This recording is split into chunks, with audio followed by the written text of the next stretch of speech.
हाँ dear students, अस्सलाम वालेकुम। आज हम उठाने जा रहे हैं question number 3 of exercise 5.1 arithmetic progression. Question says for the following APs write the first term and the common difference. So यहाँ मैं लिख रहा हूँ। सो क्वेश्चन 3 का फर्स्ट पार्ट है 3 1 -1 -3 डैश। इस तरह second part -5 -1 3 7 dash. Third part 1/3 5/3 9/3 अब 13/3। इसी तरह फोर्थ पार्ट 0.6 1.7 2.8 3.9 डैश। जरा question number 4 right the following APs if they form an AP write the common difference and write 3 more terms।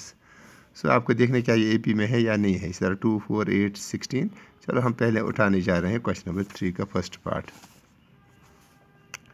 देखिए question number 3 से आपको देखना चाहिए AP में है या नहीं है। पहले हम देखते हैं first term we will check कि 3 1 -1 -3 इसमें T1 यानी first term number 1 first term. So यहाँ 3 है, T2 है आपका 1, T3 आपका -1, T3 है, T4 आपका -3। क्योंकि फर्स्ट टर्म यहाँ अवेलेबल है, so it means that first condition is fulfilled, that first term is given. अब हम चेक करते हैं कॉमन डिफरेंस क्या है, क्या ये AP क्या कॉमन डिफरेंस यहाँ क्या है। सो इसके लिए मैंने आपको बताया है कि कॉमन डिफरेंस कैसे निकलती है। ऐसे T2 - T1 या T3 - T2 या T4 - T3। अब देखिए T2 - T1 है 1 - 3 हो गया -2। अब देखिए T3 - T2 -1 ये ना -1 यानी इस टर्म को ये वाली सब्ट्रैक्ट करनी है।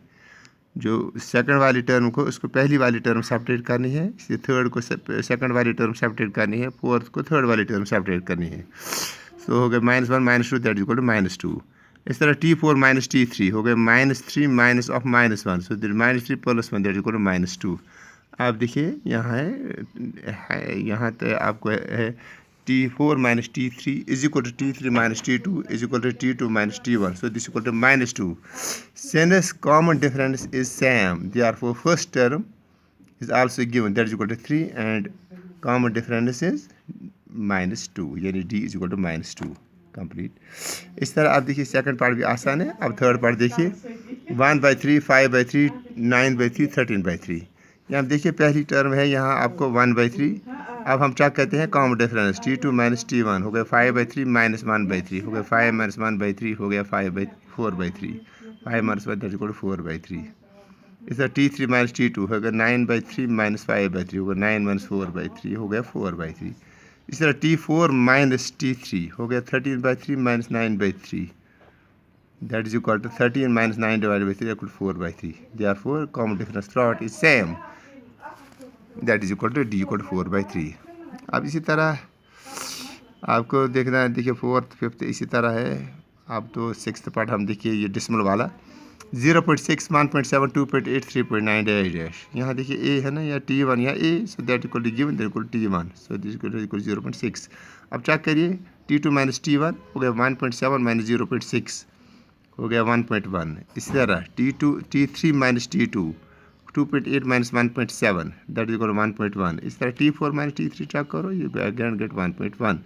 therefore again throughout D is same, therefore D equal to 1.1। आप देखिए क्वेश्चन नंबर 4 का करते हैं पहले पार्ट। सो क्वेश्चन नंबर 4 आपको कह रहा है क्या ये AP में है या नहीं है। Check whether the following are in AP और नॉट। देखिए पहले हम चेक करते हैं T1 तो टर्म 1 गिवन है यहाँ, दैट इक्वल 2। अब हम D देखते हैं क्या D सेम है या नहीं है। D कैसे निकलता है T2 - T1 या T3 - T2 या T4 - T3। T2 - T1 देखिए अगर 4 - 2 that is equal to 2। T3 - T2 होगा 8 - 4 that is equal to 4। That T4 - T3 होगा 16 - 8 that equal 8। Since this is not same, यहाँ 2 आ गया, यहाँ 4, यहाँ 8 आ गया। Therefore the given situation do not form an AP। अब देखिए दूसरा पार्ट है इसका, ये इसमें ये थोड़ा फ्रैक्शन है इसलिए ये भी मैं समझाने जा रहा हूँ।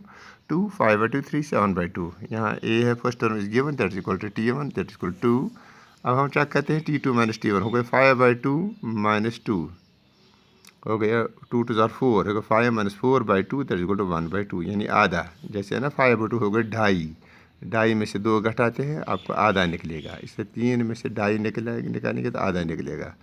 7/2 हो गए 3.5 में से 3 निकालो तो आधा निकलेगा। 8 मिनट यहाँ से दूर से लगता है कि ये AP में है।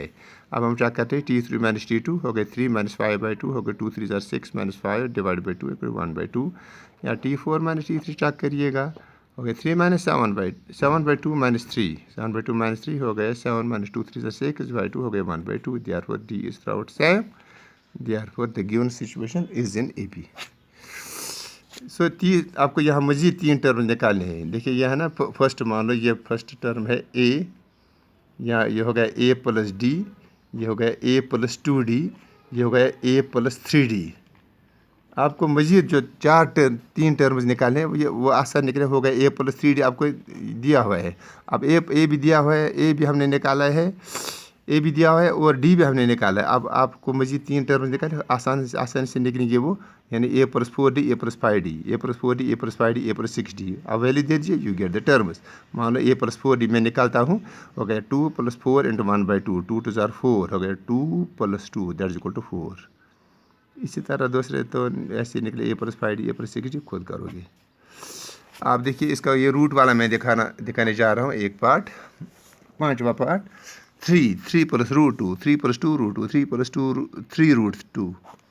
इसमें A दिया हुआ है T1 यानी 3 है। अब देखिए चेक करिएगा D T2 - T1 हो गया 3 + √2 - 3 + 3 - 3 कैंसल यू गॉट √2। अब T3 - T2 या T4 - T3 देखिए ना T4 - T3 ये आसान है। 3√2 में से 2√2 निकालो से यहाँ तो 1√2 निकलेगा। अब यहाँ देखिए 3 + 3√2 प्लस -3 - 2√2 हो गया +3 - 3 कैंसल हो गया 3√2 - 2√2 हो गया 3√2 में से यानी 3x में से 2x आप निकालो आपको x निकलेगा, यानी जो x के वाले है √2 that is 3√2 - 2√2 that is equal 1√2 that is equal to √2 therefore D throughout is same therefore the given situation is in AP। आपको 3 टर्म्स मोर निकालने हैं यानी A + 4D यानी A + 4D आपको निकालना है, A + 5D निकालना है, A + 6D निकालना है। A और D का वैल्यू दे दीजिए आप यू गेट द रिजल्ट। इस तरह अब डिसमल वाला और दिखाते हैं हम 6th वाला पार्ट 0.2 0.22 0.222 0.2222। तो इसमें से आपको देख लीजिए first term A is given that is equal to 0.2। अब T2 - 2 निकालिए यानी 0.22 - 0.2 दैट इक्वल 0.02।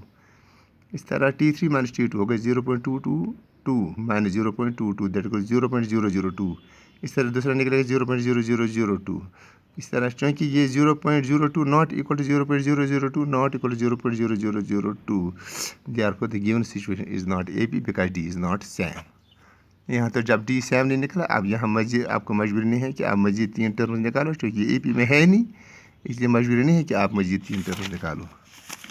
आप यहाँ देखिएगा ये A वाला A स्क्वायर A³ जैसे इससे पहले एक पार्ट जो था ना ये A 2A 3A 4A वो आसान है, 2A में से एक निकालो 4A में से 3A निकालो इस तरह। अब यहाँ देखिए T1 is A is given. अब T2 - T1 देखिए यानी A स्क्वायर -A हो गया A यहाँ कॉमन निकलेगा हो गया A -1। T3 - T2 देखिए A³ - A स्क्वायर यहाँ A स्क्वायर कॉमन निकलेगा यहाँ रह गया A -1। इस तरह यहाँ A³ कॉमन निकलेगा क्योंकि A4 - A³ कॉमन है, यहाँ A³ कॉमन निकालो ये गेट A -1। क्योंकि यहाँ देखिए ना T2 - T1 है A -1, दूसरा है T3 - T2 होगा A स्क्वायर × A -1, तीसरा है A³ - A -1 × A -1। It means that D is not same hence the given situation is not in AP। यहाँ भी मजबूरी नहीं है आपको मुझे 3 टर्म निकालने की।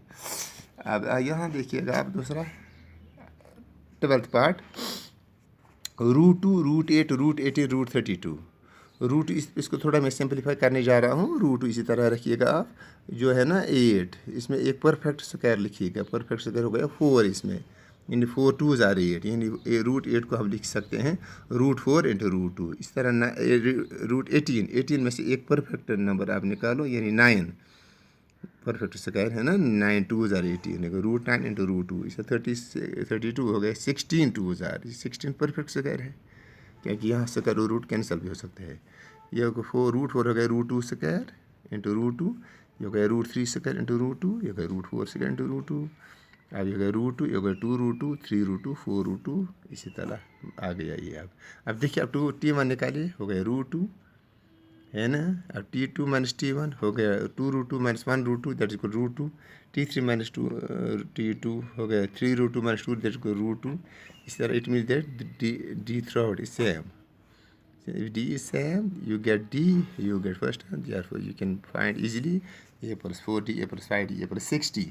A plus D हो गया √2 प्लस 4√2 हो गया 5√2, दूसरा निकलेगा 6√2। 5√2 इसको हम ऐसे भी रख सकते हैं, जैसे मैंने यहाँ 4√2 को √16 में चेंज किया है, इसे 5√2 को 75 में चेंज कर सकते हो। 75 × 2 हो गया √50 भी हम लिख सकते हैं। इस तरह दूसरा आएगा 6√2, 6√2 आएगा ऐसे 6 36 × 2 हो गया √72। So this complete this. अब अभी देखिए, अब लास्ट वाला है 15th पार्ट XB।